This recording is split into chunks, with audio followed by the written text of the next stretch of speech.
Cerita dimulai pada malam hari yang dingin dan hujan deras. Sebuah kapal feri membelah ombak membawa Frank Morris menuju Pulau Alcatraz. Di atas kapal, Morris diborgol erat dan dijaga ketat oleh para sipir. Tatapannya dingin, tenang, dan tidak menunjukkan rasa takut.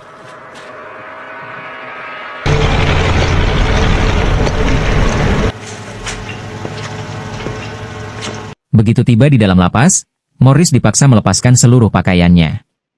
Ia berjalan telanjang bulat melewati koridor sel blok utama yang gelap, di bawah tatapan sipir dan gema suara petir. Ini adalah simbolisasi bagaimana Alcatraz langsung merenggut kemanusiaan setiap napi baru. Welcome to Alcatraz. Keesokan harinya, Morris dipanggil ke ruangan sipir utama Patrick. Sipir dengan angkuh menjelaskan reputasi Alcatraz, tidak ada yang pernah berhasil kabur dari sini hidup-hidup. Ia membaca rekam jejak Morris yang punya skor IQ tinggi dan sejarah sering kabur dari penjara lain. No one has ever escaped from Alcatraz. Selagi sipir lengah berpidato, Morris dengan lihai mencuri sebuah gunting kuku dari atas meja kerja sipir. Morris mulai ditempatkan di blok B dan beradaptasi. Ia berteman dengan Litmus, napi eksentrik yang memelihara tikus, dan Chester, Doc Dalton, seorang napi tua melankolis yang hobi melukis untuk menjaga kewarasannya. Morris juga ditempatkan bekerja di perpustakaan penjara, di mana ia berkenalan dengan Paul Benjamin, pemimpin kelompok tahanan kulit hitam yang sangat dihormati. What you want, boy? The dudes were white, man. Di kantin, seorang napi bertubuh besar bernama Wolf mencoba mengintimidasi Morris untuk dijadikan budak seksnya. Morris menolak mentah-mentah. Ketegangan memuncak di kamar mandi, di mana Wolf mencoba menyerang Morris, namun Morris dengan cepat membalas dan menghajarnya hingga runtuh menggunakan balok sabun. I'm Doc. I just hate niggers. First, you've got to get out of there. And even if you are a good swimmer, man. Balas dendam, Wolf mencoba menusuk Morris dengan pisau rakitan saat jam istirahat di lapangan udara terbuka. Beruntung, Litmus memberitahu Morris tepat waktu sebelum pisau itu mengenai Morris. Perkelahian pecah, membuat Morris dan Wolf dihukum masuk ke sel isolasi bawah tanah yang gelap gulita, The Hole, selama berhari-hari.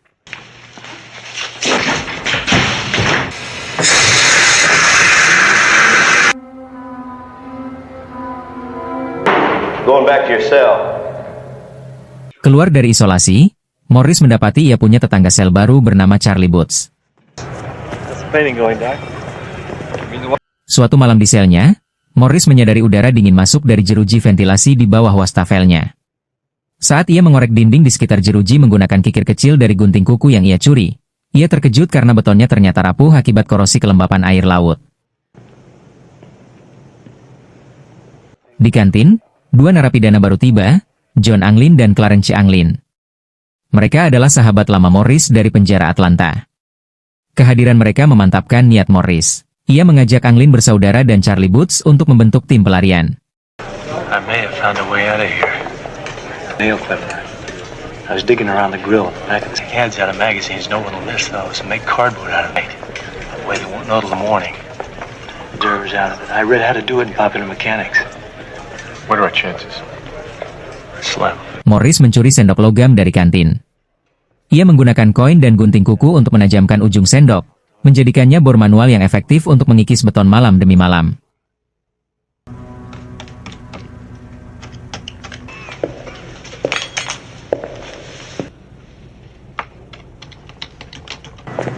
If I could get a wedge out of the carpenter shop, Untuk mengelabui sipir saat patroli malam, John Anglin memimpin pembuatan kepala palsu menggunakan campuran bubur kertas, majalah bekas, sabun batangan, bedak, dan rambut asli yang dicuri dari lantai pangkas rambut penjara.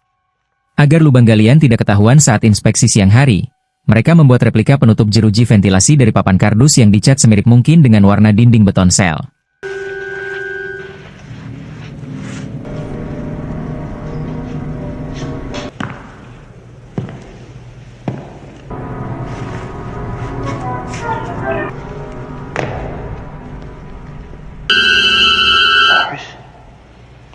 Melalui Litmus dan akses Anglin bersaudara yang bekerja di bengkel pakaian, mereka mulai mengumpulkan jas hujan karet, untuk rakit, lem industri, dan motor dinamo dari kipas angin tua untuk dijadikan bor listrik rakitan.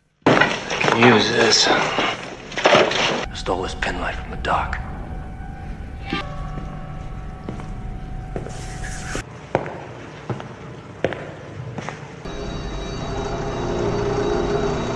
Sipir utama melakukan inspeksi mendadak ke sel Dok. Ia melihat sebuah lukisan potret diri sang sipir yang digambar Dok secara tidak keruan. Satir. Dengan kejam, sipir menyita seluruh alat lukis Dok secara permanen. Painting privileges have been removed. Painting's all I have. Kehilangan satu-satunya alasan untuk hidup, Do nekat memotong jari-jari tangannya sendiri di bengkel kayu menggunakan kapak.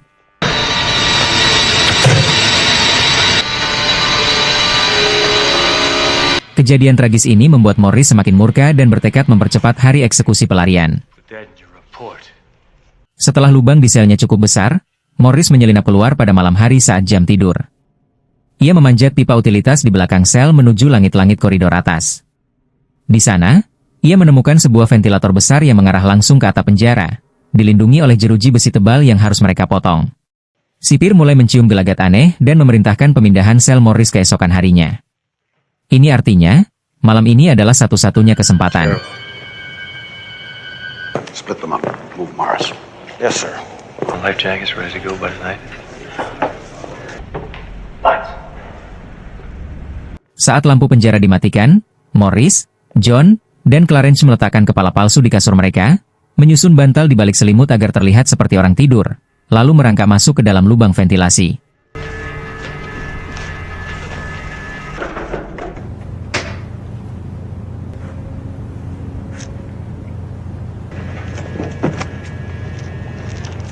Charlie Boots yang didera kepanikan hebat terlambat membuka lubang dinding selnya sendiri.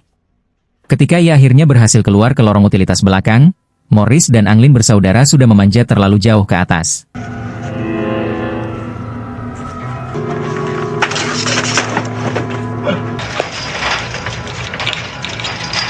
Kehilangan keberanian dan takut ditinggal di kegelapan, Charlie akhirnya merangkak kembali ke selnya sambil menangis penyesalan.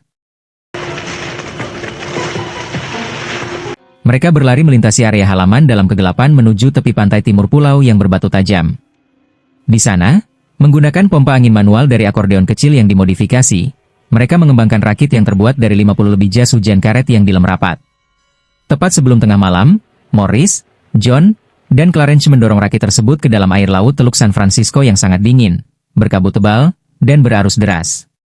Mereka mulai mendayung menjauh ke kegelapan malam, menuju Pulau Angel.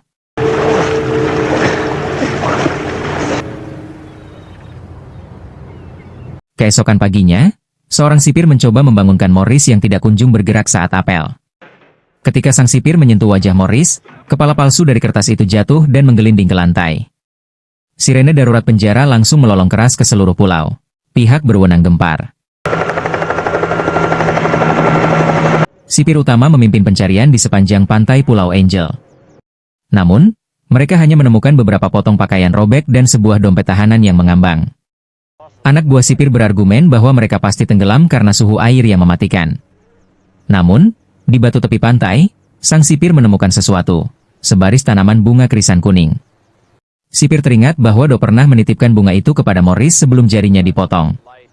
Sipir yang frustrasi melempar bunga itu ke laut dan bersikeras menyatakan mereka tewas, namun raut wajahnya menunjukkan ketakutan bahwa sistem absolutnya telah dikalahkan. Film ditutup dengan teks narasi yang menyatakan bahwa Frank Morris dan Anglin bersaudara tidak pernah ditemukan lagi, hidup ataupun mati. Penjara Alcatraz pun ditutup untuk selamanya setahun kemudian.